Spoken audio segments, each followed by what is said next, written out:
1.4 is about finding inverse functions. Make sure you are taking notes and following along. Pause as needed.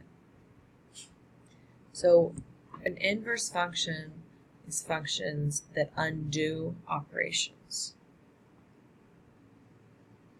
So if I'm just looking at a table, my inverse function switches the x and y.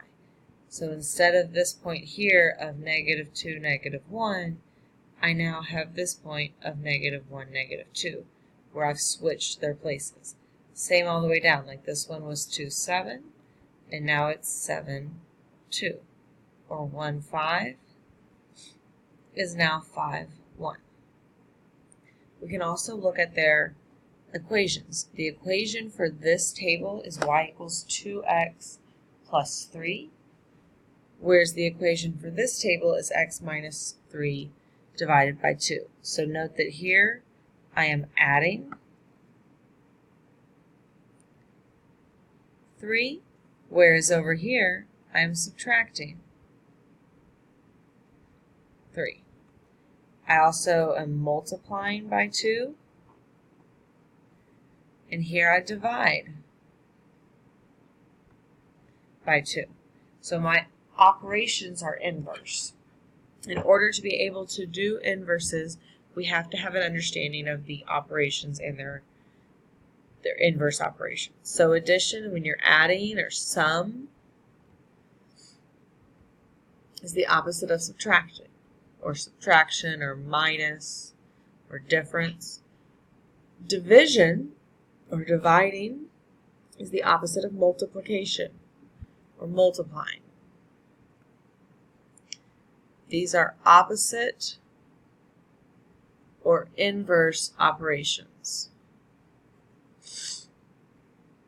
Squaring something is the opposite of square rooting something. And you could also have a cube root, which is where you have a 3 there, and that's the opposite is a cube, or where you have x cubed.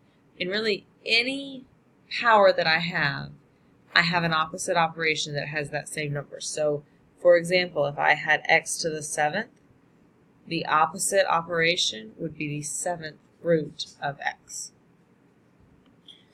So how do I actually find that inverse function? Step 1 is to switch the x and y. So I'm going to change this to x equals 3y minus 5.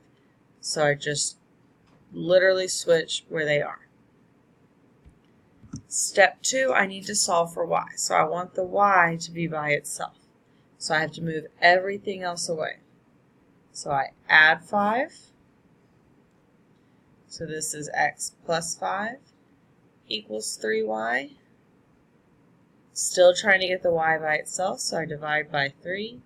I have x plus 5 divided by 3 equals y. This is my inverse function. Let's try a couple more examples. Step 1, switch the x and y. So this is now x equals 2y minus 6 divided by 3. From there, I need to solve for y. I need to get the y by itself. The furthest thing from the y on that side is this divided by 3. So the opposite of dividing by 3 is to multiply by 3. I have 3x equals 2y minus 6. I'm going to add 6, which I can't put these together, so I'm going to leave them separate. And then divide by 2.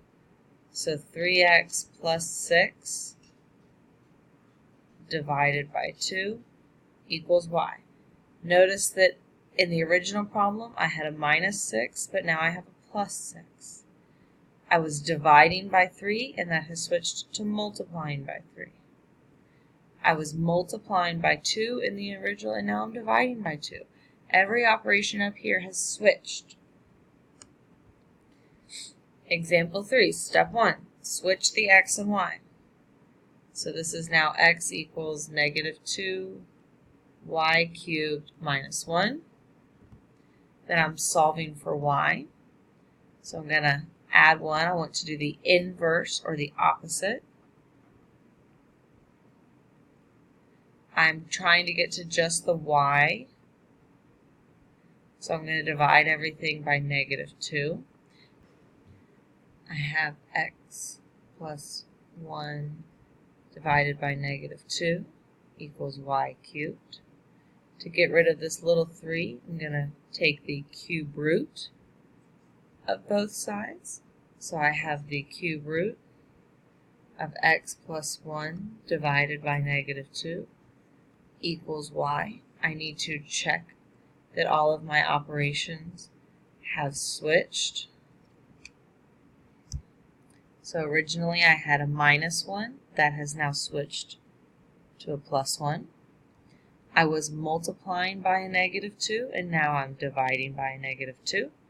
And here I had that x with the 3 as the exponent, and now that 3 is out here in my root. So everything has been switched.